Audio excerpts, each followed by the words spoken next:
Melo, what was your first impression of JJ the first time you met him? Hey, JJ, you remember what I said, though? We just could not stand each other when we was in college. What was your first impression when you met JJ for the first time? Bro, that clinic you put on that day, it was unreal. He make a three and he running down court doing all this stuff. I was like, run that shit again. He can't play in this game.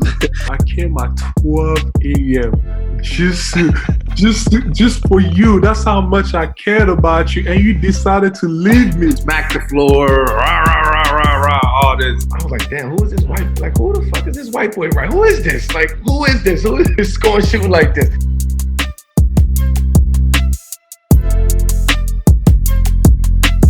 That's when JJ had the dark black hair, like Here we go.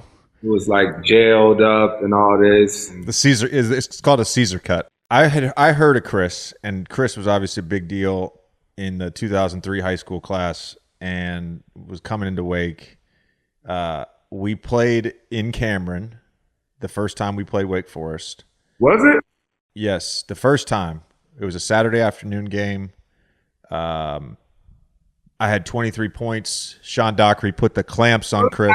Right now, though, do you have the stats in front of you? Why do you know how? The final score was 68-59. Oh my! No. So we play the game or whatever. No issues.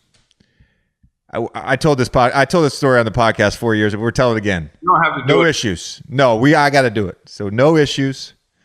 So then we play At Wake like a month later. From a sold-out Joel Coliseum in Winston-Salem, it's number 3 Duke against number 15 Wake Forest.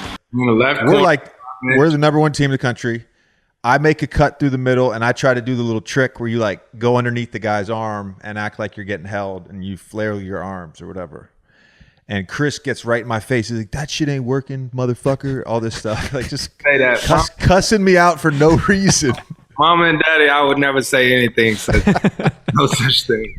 Anyways, so he gets right in my face, and this is right in front of the Wake Forest bench. So he's now they're all standing up and they're all chirping, and I didn't slap him, but I like took my hand and I put it in his face, and I was like, "Get the fuck out of my face." Oh, he just swung him out. Yeah, he pushed him out of the way. Can't do that. Can't do it with the ref looking right at you. He goes for like 30. They whoop our ass. They storm the court, whatever. That summer, we worked the Jordan camp, and it was super awkward for a couple days. I'm not gonna lie. I forgot about Yes, in Santa Barbara. And I went up to him in the dorms after one of the sessions one day, and I was just like, "Look, man, I got to be honest with you. Like, I actually respect you because you're such a competitor. I'm really sorry about whatever I did. Can we just move on?" The thing is, this guy fucking for 11 years didn't move on. He held it against me until we were teammates.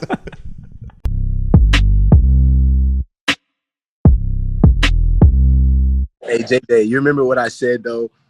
I was like, I think we ran the same play maybe like 2 or 3 times. Team Simmons is 1 of 5. Russell is fouled, and Redick, if that's him, he is gone. You ended up fouling out, and I was like, run that shit again. He can't play in this game or something like that. Because you just brought this up, and I had forgotten that you did this. So when I fouled out, you waved me off the fucking court. So for the rest of that series, I had this moment in my mind. I'm like, when we win these next 4 games, I'm gonna wave this motherfucker off the court. I wanted to do it so bad. I was so heated when you did that. Oh my God. But again, I got my ass kicked that day, so I took it like a champ. I'm walking off the court, going back to the bench. I didn't think you saw it or you would remember that, man. That's crazy. You're real dick, man. You're real dick.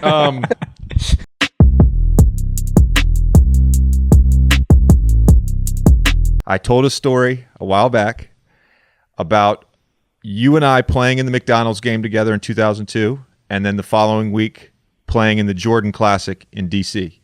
And the gist of the story is we beat the shit out of the West. We were teammates in the McDonald's game. We beat the shit out of the West. And towards the end of the game, I hit a couple threes, so I had more points than you, and I got the MVP. Definitely. And then we go to the Jordan Classic. A glimpse into the future. Carmelo Anthony, small forward, Syracuse Orangemen. JJ Redick, shooting guard, Duke Blue Devils. And you took like 25 shots, and I took like 4. And afterwards, somebody told me, yo, Melo was telling everybody he was going to freeze you out. That's a lie. That's a lie. You did, but going back to the McDonald's game, you did hit that 3 at the end. You did. You hit that 3 to give you the MVP. I give you that. And we was on the same team. I give you that.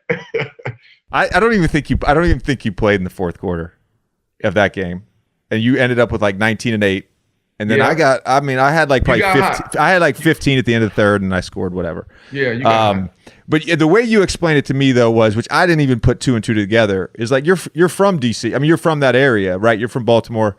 Yeah. So you basically were like, I'm gonna shoot every time I touch the ball. Yeah. So it was.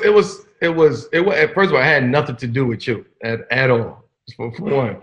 Was my goal to win MVP at the McDonald's game in New York? Yes. But it had nothing to do with you. And then fast forward to the Capital Classic game, the Jordan game. We got to remember that was the first Jordan game. That was the first Jordan game. And I was home. Like, I'm Baltimore. I got the whole Baltimore city is in the, in the crowd. So yeah, I took it upon myself to shoot however many times. It was I was happy. It was good. We was home, but it was a good experience. I'm sure somebody on social will find that box score and post it. Oh yeah, it's everywhere. You can find it.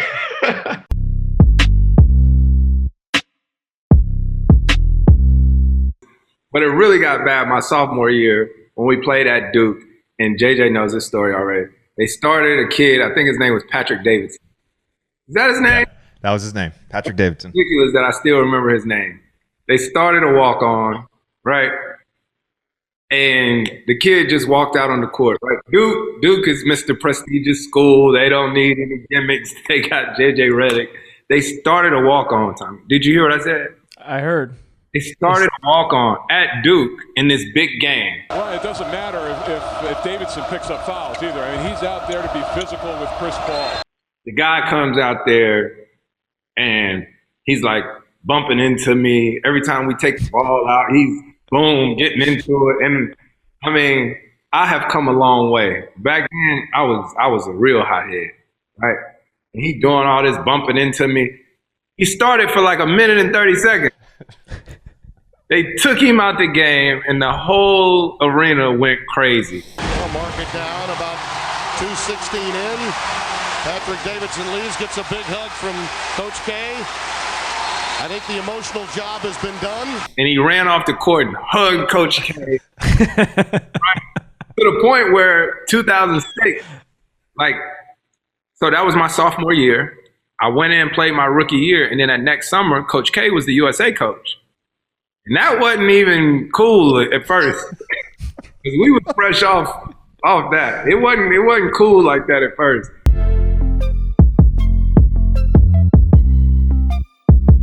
By the way, I don't know if people know this. You and I, in back-to-back seasons, had like 2 of the most efficient offensive seasons in college basketball history. Yo, that your senior year, I remember you guys played Texas, and I drove up to that game. It's number 1 versus number 2.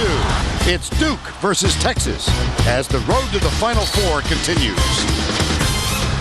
Bro, that clinic you put on that day, it was unreal. I didn't know you were at that game.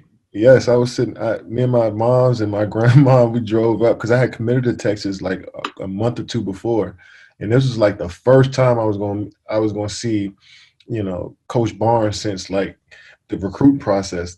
So I'm like excited to go up there. I'm like, man, we wearing black jerseys for the first time. And what you have, like 42, 43, 41, I think? 41. And you wore black jerseys for the first time and the last time. Yeah. Never again. First and last. JJ nixed all the black out of UT. He said no more after that game. But that show you put on that whole year, and the way you shot the basketball, but it wasn't just how you shot. It was just like you commanded the whole like everybody was at your mercy that year. And coming in that next year, I was like, man, just watching all of these dudes do numbers like that, I was like, I got to be the next in line.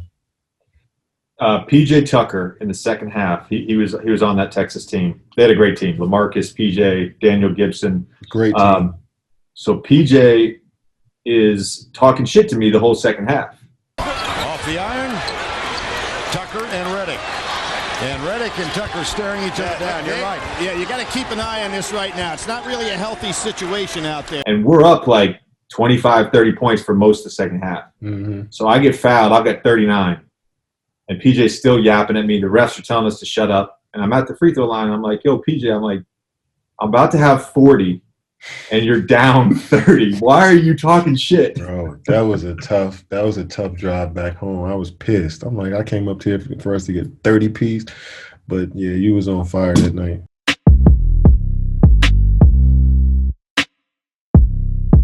I've told this story before.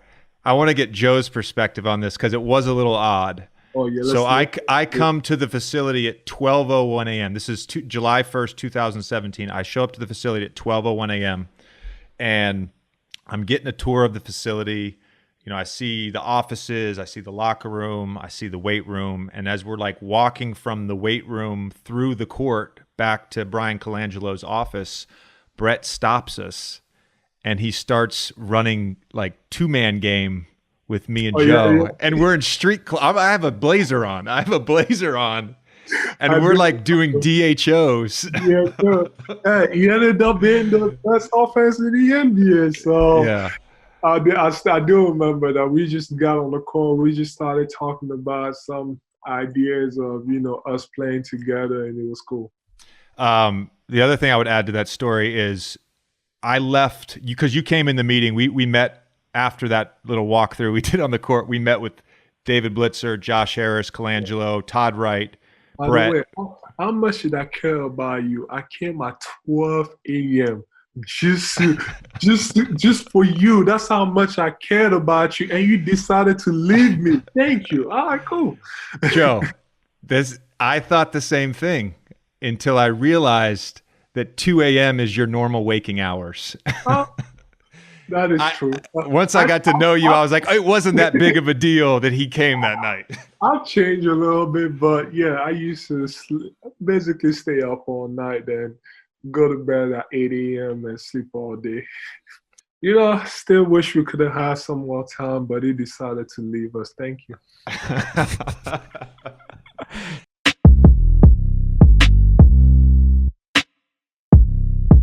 But then a real funny story was JJ stayed in college. You remember this story when you was in Orlando? I know. I think I know what story you're going to tell. Listen, this was an asshole move on me, I would say. But I just got Rookie of the Year, right? I just got Rookie of the Year. JJ comes to the league for Orlando. He's sitting on the bench. And I go to the corner, and I look back to him and say, it's a whole lot different from college, ain't it? Because in college, man, in the NBA now, he was riding the bench. Oh, man. Now that I think about it, first of all, I wasn't even in uniform when you did that. I was in a suit behind the bench. They wouldn't even let me wear a uniform the first 2 months.